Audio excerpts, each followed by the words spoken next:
여기저기서 먹고 살기 힘들다는 말이 들립니다. 청취자 여러분의 살림살이는 어떠신가요? 경제 위기설 정말 현실일까요? 아니면 괜한 걱정일까요? 기획재정부 차관과 국무조정실장을 역임한 경제통이시죠? 자유한국당 추경호 의원의 견해 들어보겠습니다. 의원님 안녕하십니까? 네, 안녕하십니까. 추경호입니다. 네, 의원님은 지금 우리 경제 위기라고 보십니까? 지금 상당히 위기의 징조가 여러 곳에서 나타나고 있다, 이렇게 생각을 합니다. 굉장히 어려운 상황이죠. 네. 예. 그럼 문 대통령이 내년도 예산안 시정연설에서 소득주도 성장 정책을 유지하면서 복지를 강화하겠다고 했습니다. 어떻게 보셨습니까? 제가 그때 본회의장에서 시정연설을 들었는데 한마디로 실망스럽다 못해 걱정스럽다, 이렇게 말씀드리겠습니다. 예. 문재인 정부 출범한 지가 1년 6개월이나 됐습니다. 그렇죠. 그동안 소득주도 성장을 간판으로 내걸고 추진한 경제 정책의 성적표는 지금 최악으로 나타나고 있습니다. 네. 생산, 투자, 소비, 기업 소비 심리, 각종 경기 선행 동행 지수 등 지표들이 온통 빨간불이고 최악의 성적표입니다. 예. 아시다시피 고용은 참사 수준이고요. 일자리 예산 아시다시피 3번에 걸쳐서 52조 원을 편성을 했습니다. 예. 그 돈 다 어디 가고 지금 일자리를 전혀 늘리지를 못하고 있느냐 하는 거고, 이러한 경제 통계 지표뿐만 아니고 민생 현장은 하루하루가 버티기 힘들 정도로 고통 속에서 나날을 보내고 있다는 목소리가 굉장히 많습니다. 예. 자영업자들은 20년 이상 사업하면서 이렇게 장사 안 되고 한 적을 여태껏 본 적이 없다, 이렇게 말씀하시거든요. 예. 얼마나 경제 지표가 더 나빠져야, 서민들이 얼마나 더 고통스럽고 어려워져야 정책을 수정하려고 하는지를 모르겠습니다. 네. 아시다시피 소득주도 성장은 저소득층 소득 늘리고 소비 늘리고 이래서 성장시키겠다고 하는 거 아니겠습니까? 그렇죠. 그런데 현실은 정부 주장하고 정반대로 저소득층 소득은 오히려 줄고 취약계층의 일자리는 오히려 줄어드는 결과가 나타난다. 네. 아마 대통령께서 그대로 밀고 나가야겠다 하는 말씀을 들으니까 청와대 참모들이 보고를 잘못 하고 있거나 아니면은 대통령 주변에 특정 이념에 편향된 그런 핵심 그룹들이 그 노선을 수정하지 못하도록 발목을 잡고 있는 거 아닌가, 저는 그렇게 생각을 합니다. 정말 네. 걱정되는 상황입니다. 아니, 문 대통령도 서민들의 삶이 힘들다, 아직 가야 할 길이 멀다고 인정하긴 했습니다. 근데 네. 그 원인으로 미국과 중국의 무역 분쟁이나 미국의 금리 인상 같은 대외 여건을 언급했거든요. 이 판단은 네. 어떻게 보세요? 저는 이 문재인 정부 여당이 지금 빨리 바꿔야 될 게 뭐냐 하면은 이 경제 어려운 현실을 직시를 못하고 결국은 자꾸 남 탓한다. 그동안 과거 정부 탓하면서 1년 반을 보냈고, 툭 하면은 재벌 탓하고, 이제는 대외 여건이 좀 불확실성이 커지니까 이젠 대외 문제로 또 화살을 돌리고 있습니다. 예. 물론 우리 무역 의존도가 높기 때문에 대외 영향을 많이 받는 경제 구조인 것은 분명합니다. 예. 바로 그렇기 때문에 우리 내부의 문제를 빨리 해결하면서 체력을 키우고 방파제를 튼튼히 해야 예. 이 대내외 환경 변화에 우리가 견뎌나갈 수 있다. 근데 지금 남 탓하고 대외 환경 탓할 때가 아니다. 네. 우리 경제 내부 원인이 무엇인지, 지금 우리 경제 체질이 굉장히 약해지고 경쟁력이 떨어지고 있거든요. 예. 이렇게 세금 퍼쓰기 선심성 포퓰리즘 정책으로 이렇게 가다 보면은 결국은 우리가 베네수엘라나 아르헨티나처럼 다 함께 잘 못 사는 이런 하향 평준화 국가로 전락할 우려가 있다. 하루 빨리 우리 경제 실력을 높이는 구조적인 접근을 해야 된다. 이렇게 말씀드리겠습니다. 네. 문 대통령의 말처럼 함께 잘 사는 포용국가로 가면서 성장도 하는 게 가능하긴 합니까? 다 함께 잘 사는 국가 정책 구호는 굉장히 좋죠. 네. 바로 실현 가능성, 방법론이 문제다, 이렇게 생각을 합니다. 이것이 자칫 기회의 평등이 아닌 결과 평등주의, 그리고 어떤 좌편향 이념에 집착한 선시성 복지 포퓰리즘 정책, 세금 퍼쓰기 정책으로 가겠다 하는 우려가 됩니다. 예, 아시다시피 소득이 하늘에서 갑자기 떨어지는 거 아니지 않습니까? 예. 어디서 저절로 생기는 것도 아니고, 결국 우리가 열심히 일하고 투자하고 기술 개발하고 그래서 많은 좋은 일자리가 생기고 생산성이 높아질 때 소득이 높아지는 거지. 네. 이렇게 뭐 구호만 가지고 우리 국민 혈세가 어디 무한정 나오는 게 아니지 않습니까? 예. 세금 벗어서 정부가 직접 해결하겠다 하는 것은 전 세계가 이때까지 역사적으로 다 실패한 경험을 갖고 있는데 우리는 굳이 그 길로 가려 한다. 정말로 잘못된 정책을 빨리 바꾸지 않으면은 예. 우리 경제는 심각한 상황으로 갈 수 있다. 이런 걱정을 합니다. 네. 정부가 올해 성장률 전망을 3%에서 2.9%로 낮춰 잡았습니다. 네. 근데 지금 2.9% 달성도 쉽지 않을 거라는 말이 나옵니다. 의원님 어떻게 보세요? 저는 금년도에 정부 경제 성장 전망 2.9%는 이미 물 건너갔다 이렇게 생각을 합니다. 한국은행에서도 얼마 전에 2.7%로 수정했고 그랬죠. 대개 전문가 또는 전문기관들이 2.6% 안팎의 전망을 하고 있습니다. 예. 문제는 내년도도 개선되지 않고 어려운 상황이 계속될 것이다 이런 생각을 하고 있습니다.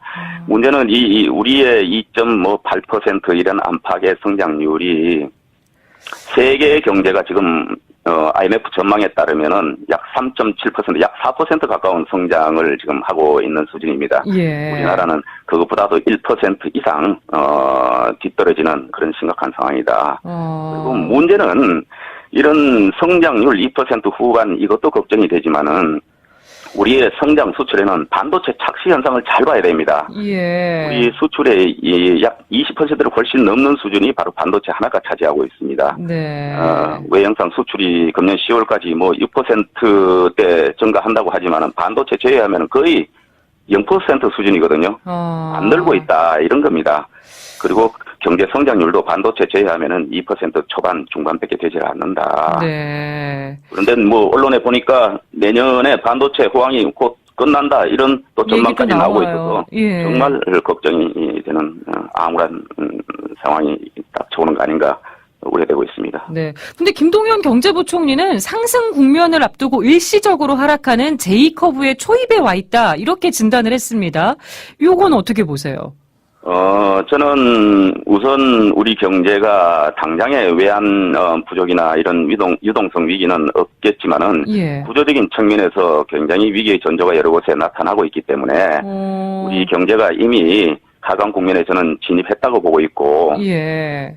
현 정부 정책에 큰 변화가 없으면은 장기 침체 과정에 진입하면서 저는 저성장이 고착화 될 우려가 있다 이렇게 걱정을 합니다. 네. 어제 뭐 장하성 실장께서도 당정청 협의를 하면서 우리 2% 후반 경제 뭐 괜찮은 거 아니냐 선방하고 예. 있다 이런 취지의 말씀을 하시는데 우리하고 비교하는 국가들은 지난 100년 이상에 걸쳐서 경제가 성장한 그런 선진국들입니다. 예. 우리가 그렇게 한가합니까? 그들은 우리보다 경제 규모도 훨씬 큽니다. 우리는 더 열심히, 더 체질 개선, 더 구조 개혁을 해서 빨리 성장도 하고 그래서 소득 늘리고 복지도 강화해야 되지 않겠습니까? 네. 근데 안이하게 지금 괜찮다. 내년이면 또 나아질 것 같다. 자꾸 시기를 늦추면서 낙관적인 그런 방어 논리만 한다는 인식 자체가 저는 굉장히 문제다. 이렇게 생각합니다. 장하성 실장, 그러니까 경제를 시장에만 맡기라는 주장은 더 큰 모순에 빠지게 될 것이다. 내년에 성장 성과가 나타날 것이다. 요 말은 다 맞지 않다고 보시는 거군요. 그렇죠. 이 인식이 이런 반시장적, 반기업적 사고를 갖고 있기 때문에 경제가 안 되는 겁니다. 우리가 언제 경제를 하는 사람이 시장에만 의지하라고 하는 사람이 어디 있습니까? 예. 기본적으로 시장 원칙을 존중하면서 필요한 부분을 정부가 부분적으로 보완을 해나가야지. 정부가 나서서 전부 한다는 거는 세계 어느 나라도 지금 경제가 제대로 굴러가는 나라에서 성공한 나라가 아무데도 없다. 네. 이거를 아직까지 인식 못하고 있다는 게 놀랍습니다. 네. 문재인 정부의 경제정책을 이끄는 투톱 장하성 실장과 김동연 부총리 교체설이 나오고 있습니다. 의원님도 그동안 교체를 많이 이렇게 촉구하고 오셨는데요. 네. 지금 내년도 예산안 심사가 한창이라서요. 이 시점에서 교체는 괜찮은 겁니까? 뭐 그거는 전적으로 이제 문 대통령께서 판단하실 부분이지만은 예. 벌써 세상에 이렇게 많이 알려져 있을 때는 정책에 소위 말하는 영이 서지를 않습니다. 어떤 이야기를 하더라도 시장에서는 곧 나갈 사람이다 이렇게 하기 때문에 예. 그래서 그 이야기 나올 때 인사는 빨리 마무리하는 게 좋다 그렇게 생각을 합니다. 네. 혹시라도 빨리 기왕에 하실 것 같으면은 빨리 하고 그렇지 않으면은 변동 없다고 어. 인사의 불확실성을 빨리 제거를 해주시라. 예. 여기에 고통받고 불확실성 때문에 어려움을 겪는 것은 바로 우리 민생이고 기업인들이다 이렇게 생각합니다. 네. 일자리 정책도 짚어보겠습니다. 정부가 지난달에 일자리 대책을 발표하면서 뭐 강의실 불 끄기, 어촌 그물 수거 같은 단기 일자리를 내놔서 비판이 일었습니다. 오죽 상황이 급했으면 그랬을까 싶기도 한데요. 의원님 어떻게 보셨나요? 우리 국민들께서 그거 발표 들으시면서 정말 한심하다, 깝깝하다 이런 생각하지 않으셨겠습니까?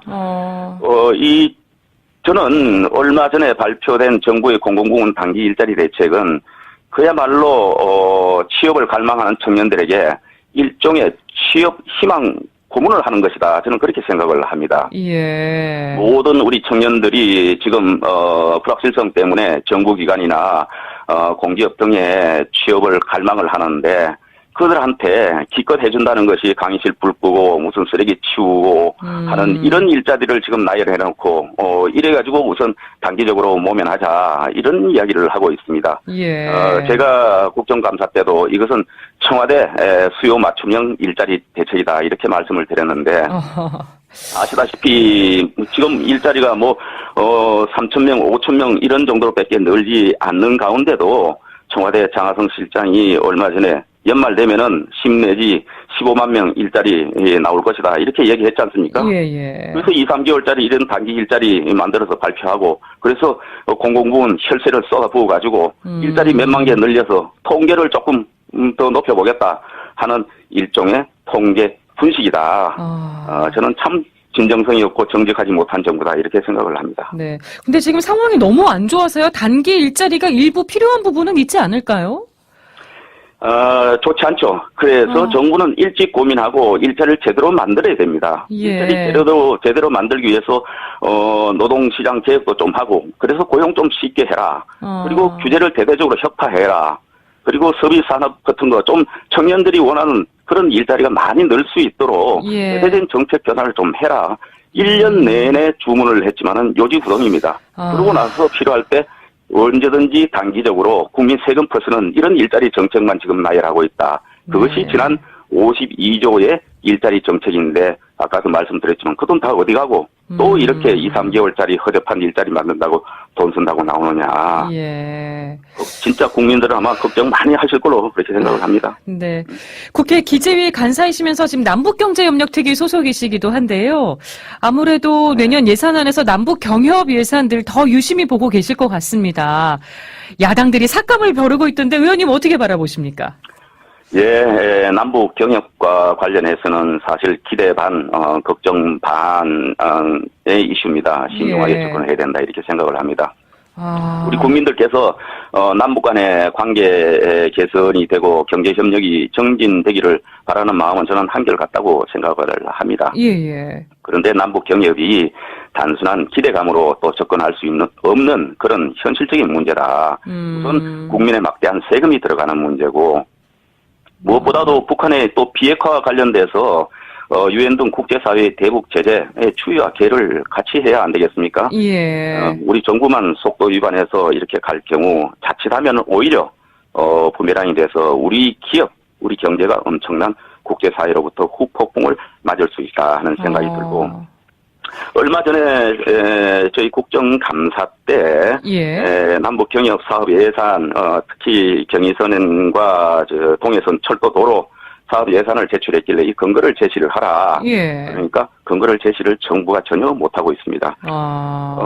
우리 국회 예산 정책서에서는 이 두 개 사업에 약 44조 원 정도 들어갈 걸로 철도 도로 현대화사 북한에 들어갈 걸로 추정을 하는데 이렇게 막대한 우리 국민의 세금이 들어가는데 이것이 우리 국민 대한민국에 무슨 의미냐 그런 비용 효과도 분석하고 이것이 결국은 우리 국민들의 세금 부담으로 돌아오는 문제고 우리의 일자리로 돌아오는 문제다. 그래서 이 남북 경협도 무조건 구호만 있다고 남북 관계 개선된다는 명분 하에서 묻지마식 깜깜이식 예산 편성 집행은 곤란하다 그렇게 생각합니다. 철저히 따지고 짚어가면서 추진해야 될 문제다 이렇게 생각합니다. 네, 그럼 방금 말씀해주신 경의선 부분 등에 대해서는 삭감이 불가피하다고 보시는 겁니까?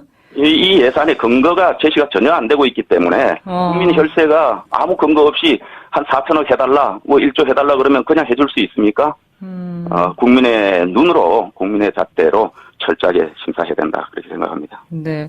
끝으로 통계청이나 한국은행 같이 통계를 작성하는 기관들이 관계기관에 통계를 미리 제공할 경우에 통계 공표 예정일 전날에, 그러니까 증권시장 종료 후에 제공하라는 법안, 이걸 대표 발의하셨더라고요. 예. 이거 어떤 의미가 있는 겁니까?